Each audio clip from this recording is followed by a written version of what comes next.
QVCT, ou qualité de vie et conditions de travail, s'articule autour de 6 grands champs: l'organisation, le contenu et la réalisation du travail, les compétences et les parcours professionnels, l'égalité au travail, le projet d'établissement et le management, le dialogue professionnel et le dialogue social, et la santé au travail et la prévention. La QVCT s'inscrit dans une démarche paritaire, c'est-à-dire en concertation avec les représentants des collaboratrices et des collaborateurs et la direction, et c'est une démarche participative. Une démarche QVCT s'appuie sur une méthodologie. Dans un premier temps, il est nécessaire de mettre en place un comité de pilotage paritaire et représentatif.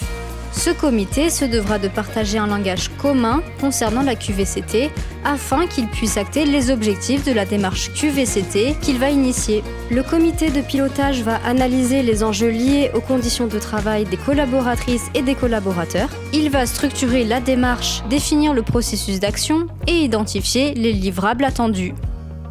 Pendant cette deuxième phase, les collaboratrices et les collaborateurs vont être interrogés sur leur perception de leurs conditions de travail. Plusieurs outils sont possibles pour réaliser cela. L'analyse de documents, la réalisation d'entretiens avec les collaboratrices et les collaborateurs, ou encore la diffusion de questionnaires sur les conditions de travail. Il existe également des outils accessibles à tous et toutes, tels que les essentiels de la QVCT.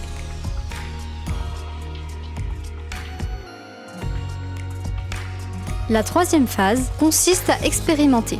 L'idée est de concevoir, tester et ajuster des actions d'amélioration avec les collaboratrices et les collaborateurs concernés avant de les évaluer collectivement, puis de les déployer si elles sont jugées utiles par tous et toutes.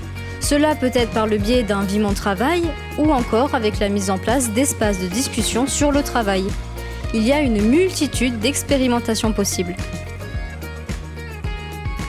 Maintenant, il faut réaliser et suivre le plan d'action en comité de pilotage, mettre en place et suivre des indicateurs, continuer à renseigner le plan d'action et faire vivre ce comité de pilotage paritaire, sans oublier de valoriser et communiquer ce que l'on a appris collectivement de la démarche. Une démarche QVCT se déroule ainsi en 4 étapes.